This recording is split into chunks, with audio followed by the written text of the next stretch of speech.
Hey guys, so this is going to be, I think, part four of Nigeria. So we're going to finish up with Nigerian society today, and our last topic is going to be a double topic, the political culture. So as a reminder, the political culture is essentially the um, the values of a country. And so one of their big values are going to be their religion, that's Islam, as well as the legacy of colonialism has made democratization difficult. Prebendalism instead has been um, the struggle for Nigeria. So yesterday we were talking about that struggle with some dictators, and the examples I will use are Babangida and then subsequently Abacha. So we're going to be revisiting them today as well. All right, so political culture, I'm going to start with pre-colonial all the way to colonial history. So pre-colonial, as you can see here in Nigeria, there is an ancient society known as the Nok people that populated what is today Nigeria. And they were in existence from about 1000 BC to about a 500 AD. And the Nok people were a very advanced civilization that used terracotta, one of the first societies in Africa that have evidence to use terracotta as well as metallurgy. So they did engage in some sophisticated technology. It is thought that the Nok people are today largely the Yoruba people, that might be their ancestry. So the precursor to the Yoruba. So, how did Islam, because that is a very strong political culture within Nigeria, how did Islam get into Nigeria? Well, there was actually a couple of ways that Islam infiltrated into Nigeria. First was cultural diffusion. So in northern Nigeria, you can see that there was this area known as Kanem Borno,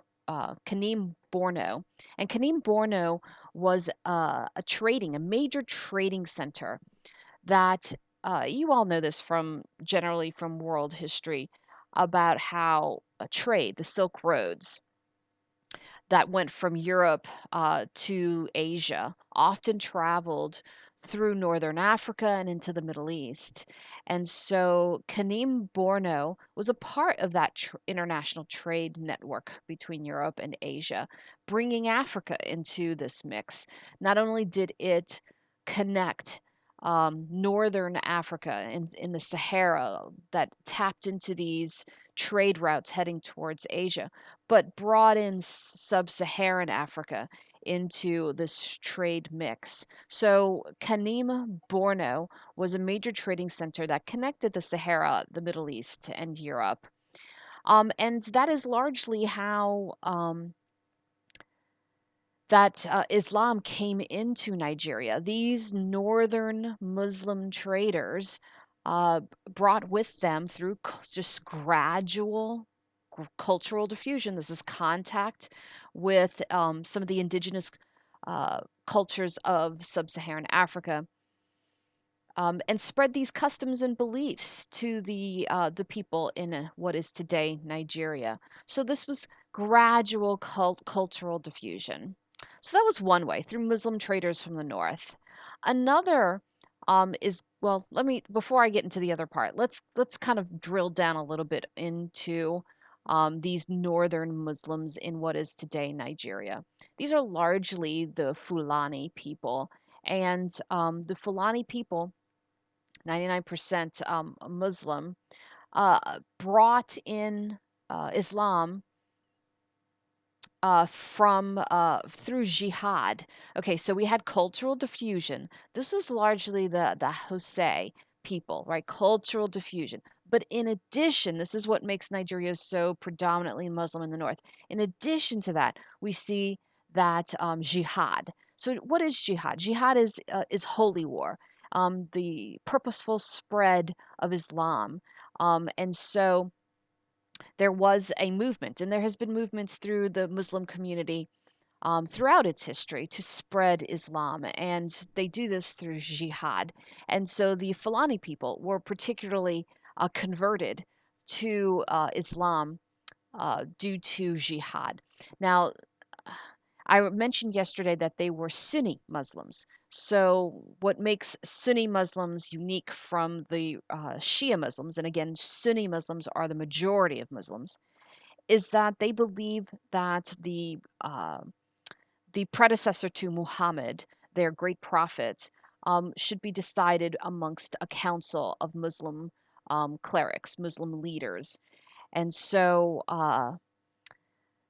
in Sunni Islam, they have things called caliphates. And so a caliph is a Muslim leader, um, the alleged predecessor to Muhammad that has been deemed by a council of experts.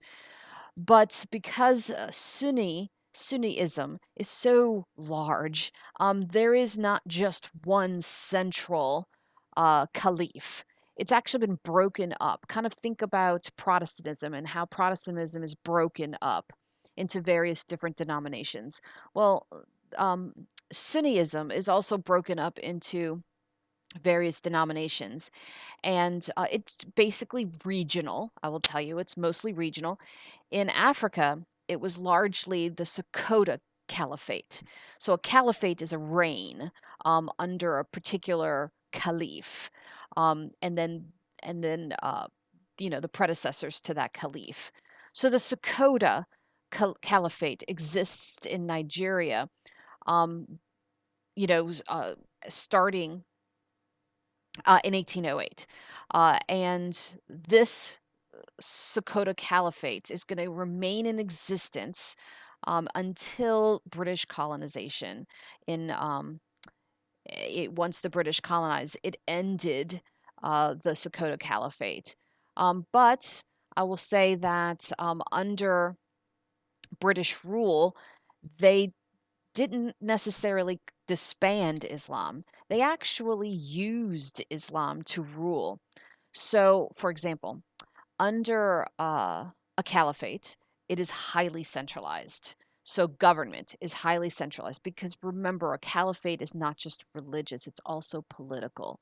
So, as a highly centralized, with the caliph at the very top, everyone obeying the caliph, it's almost like a kingdom. The British realized that all they had to do in order to dominate northern Nigeria was to keep uh, the the top of the caliphate under British control, and then as long as the caliph was under British control, then essentially everyone followed suit under the leadership of the caliph. So the British just tended to um, uh, force the top through, and sometimes I say force, sometimes it was force, sometimes it was through incentives, monetary incentives to keep these top leaders within this Muslim community uh, doing the will of the British, and then, of course, the Fulani and the rest of the Muslims in northern Nigeria would follow the caliph. All right, so we see movement happening in terms of Islam moving into Nigeria through cultural diffusion as well as jihad. All right. So as you can see, the British colonized Africa in many of the African nations, but the British aren't the only ones. We see the Italians, the French, the Spanish, the Germans, but Nigeria right here was a British colony. All right, let's go to the south. So in the south, the Yoruba and the Igbo, the British tended to, because these societies were not Muslim, they were largely animistic prior to British colonization. So they were not very centralized. They were actually quite decentralized. Many layers and levels of government, from villages to clans, usually governed by elders or committees. So this was very tribal, right? And there were hundreds of tribes in southern Nigeria. So the British realized that this was not going to be as easy. So instead, the British actually went in and took control of southern Nigeria. And as a result of that, we'll see that authoritarianism is going to be a political culture of Nigeria, whether it's authoritarianism with the caliphate or authoritarianism here under British rule. Authoritarianism is going to be a political culture. And so the British went in and they occupied southern Nigeria. This, of course, is where the oil was and the Ogoni people. So realize that that's where all of this is. And they will go in and build up infrastructure, railroads, schools, hospitals, all of that are going to be built. Western education is going to be a big part of southern Nigeria as well. More on that southern education later. Due to British occupation, yes, there's going to be conversion to Christianity, largely here from their traditional animistic religions to now Christianity. So we have Islam in the north, Christianity in the south. And we can kind of see right here the division in Nigeria, the ideas of Christianity and Islam. All right. But the British did colonize, largely because of just the slave trade initially, but then oil subsequently. And so we all know the history of European exploration. Uh, the bubonic plague is going to wipe out European populations in the Middle Ages, but the populations will eventually recover, and this population growth is going to lead to the development of nation states. And these nation states, in competition with other nation states within Europe, are trying to gain wealth and revenue. So we see a transformation of their economy from feudalism to capitalism. And in order to access those cool Asian products, we're going to start to see exploration and trade. And so part of that exploration of trade begins with the Portuguese, but soon the British, the Dutch, and the French get involved. And as a result, we see the beginnings of the European slave trade. All right, so Europeans tended to control the coasts. Uh, Again, for due to initially in the 15 and 1600s, going into the 1700s, due to the African slave trade. Now, I will tell you that this is going to create strong African empires, largely because what would happen is that the various Europeans would go to the coast and say, hey, we would like to have some slaves. And so, as we all know, there are a lot of tribalism happening along Africa. And so these tribes were often, just like in the United States and in Europe, they were warring with each other for territory. And so during wars, they would capture POWs, and many of these tribal leaders would be happy to turn over these POWs, their enemies, over to the Europeans for trade. Um, and as we all know, the Middle Passage half died during this trip to the Americas. Predominantly, slaves are going to be brought to the Caribbean and Brazil. But as we all, 12 million captives taken between 1600 and 1865. And by early 1800s, the Europeans started to ban the institution of slavery. Oil then starts taking control, and the British remain. All right. So now let's move to modern Nigeria from 1960 to the present. So the British gave the Nigerians their independence in 1960. This was largely post World War II, releasing of all of their colonies. The British are no longer top dog. So they gave Nigeria its independence. This period of time from 1960 to 1979 is known as the First Republic. There are four major republics within what is known as modern Nigerian history. So it starts with independence, and of course, upon immediate independence, the Nigerian government institutes the Westminster model of a government or a parliamentary system, in which they did have a bicameral legislature, the House of Representatives, elected in single member districts. These were often ethnically divided. And of course, they elected the House of Representatives chose a prime minister based on the election of what party was elected in a majority, and then that majority political party will choose their prime minister, who will then choose a cabinet. In the Senate, like in the House of Lords, it's comprised of tribal chiefs and traditional leaders. But here's the deal. What I didn't tell you, under British control before 1960, so from the mid 1800s through the mid 1900s, under British control, the British had, of course, benefited um, the southern Nigeria. More benefits were going to the Southerners. So at this point, Northerners are bitter. They're bitter about how the South seemed to have gotten all the benefits.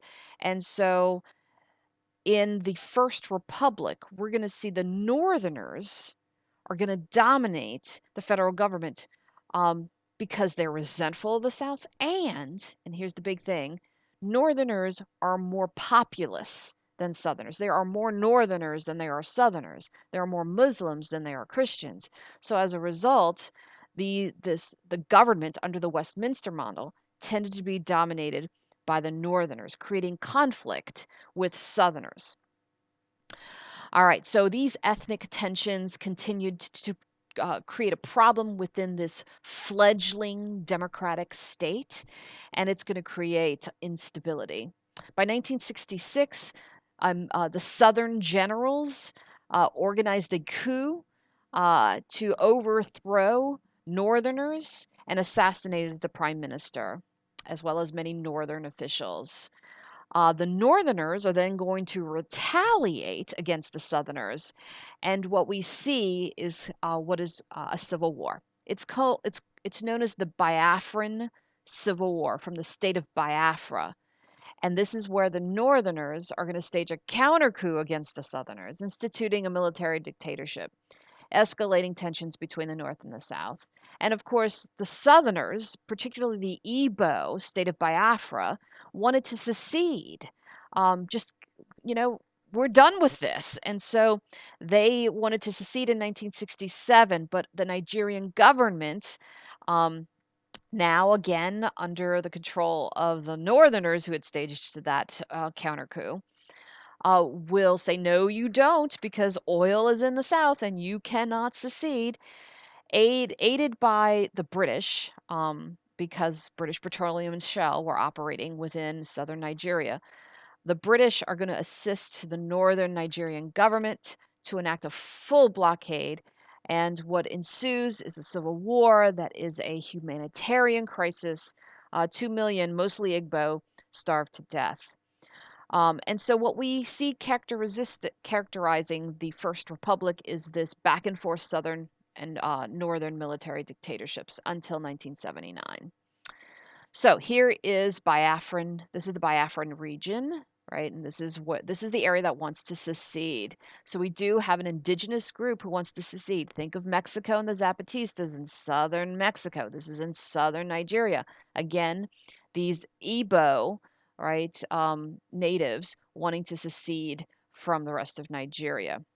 All right, we're going to watch a real quick video on the Biafran War. Oh, no audio. Oh, there it is.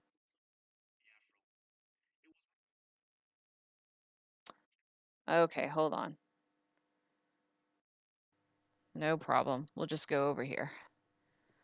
Hold up. All right, here we go.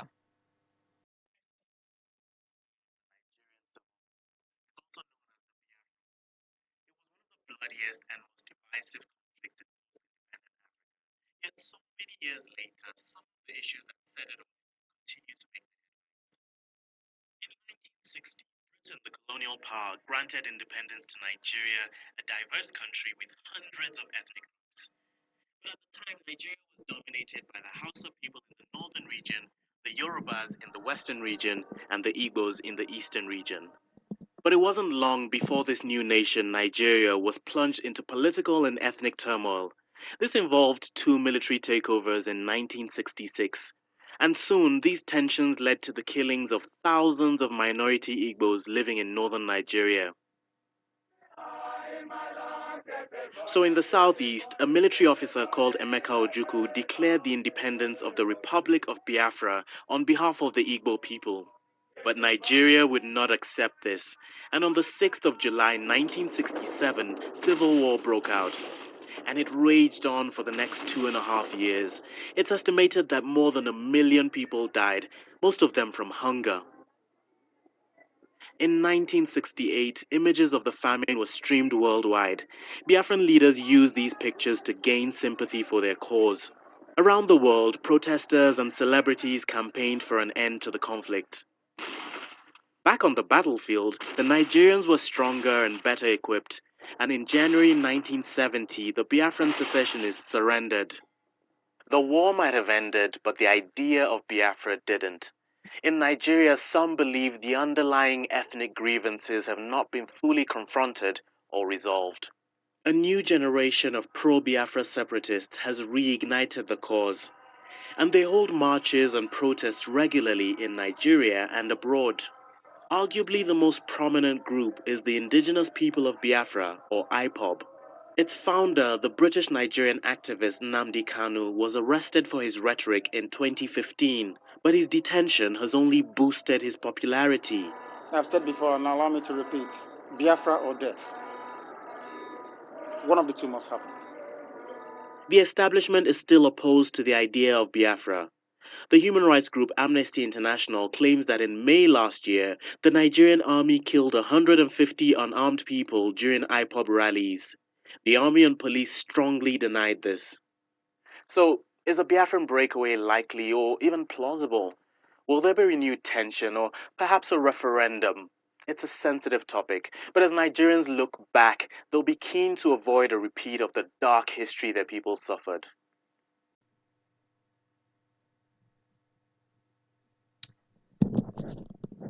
Alrighty. So, Civil War broke out but ended by the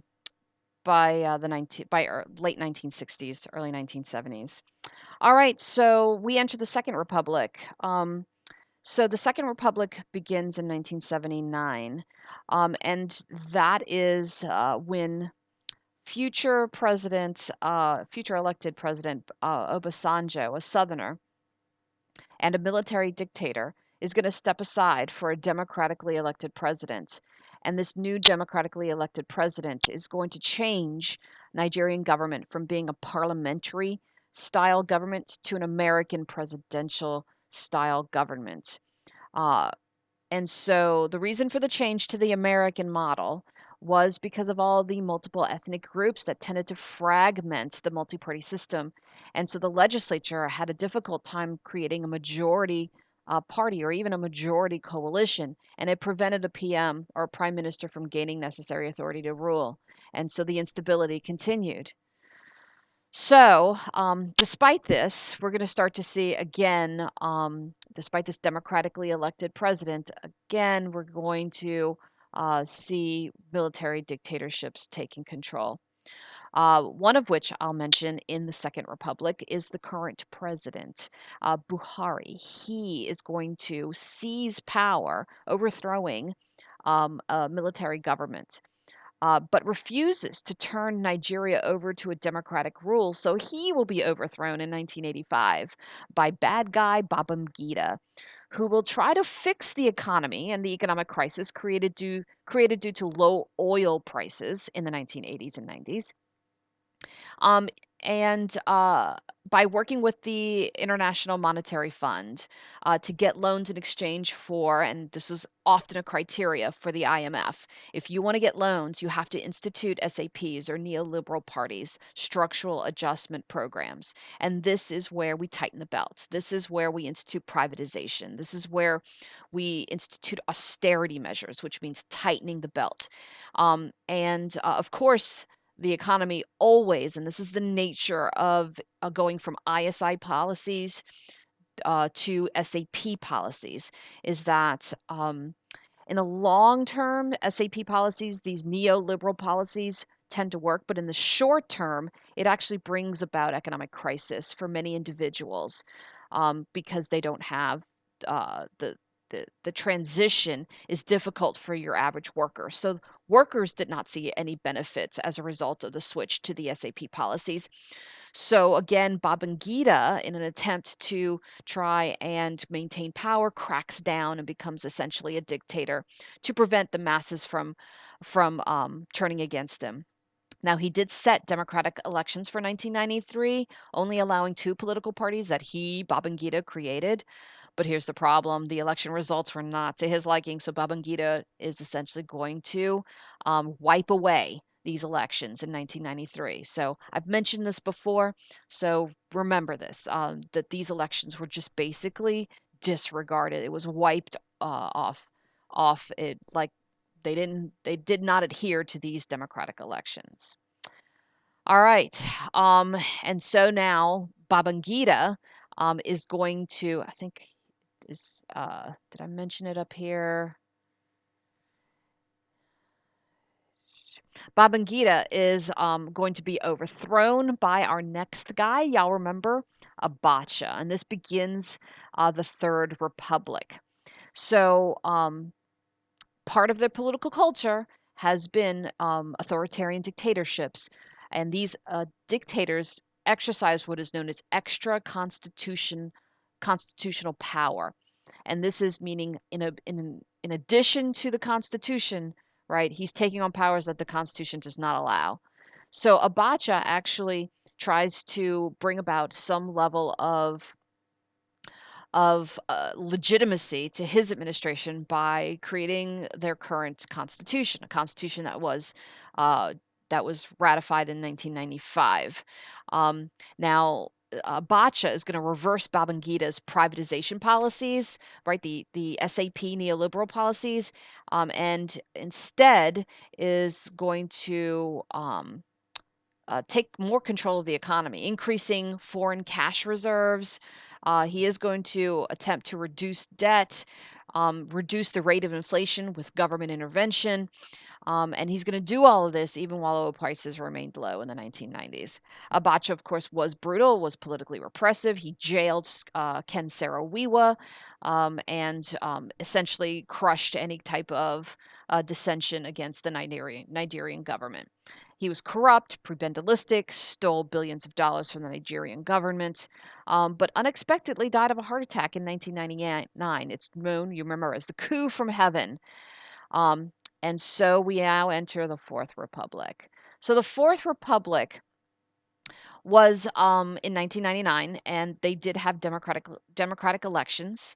And the president who won in 1999, Obasanjo, turned it over to the democratically elected president in 2003, who then turned it over to the democratically elected president in 2007, who did the same in 2011, and in 2015. So we've been having elections. Now, are these elections criticized as being fraudulent? That might be true.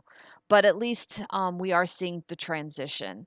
Again, democratization, and democracies are difficult. So Obasanjo essentially established the PDP, and this largely was one of the reasons why we do see that peaceful transition from one president to the next. And this was an agreement among the North and the South saying we will just kind of take turns going back and forth between a Northern president and a Southern president. And so that has remained in place until the present, despite the formation of the APC because of dissension, but more on that later. All right, so we're ending today's lecture and today's Nigerian society. This should do it. We'll move on to our next frame, next video. Signing off, guys. Bye.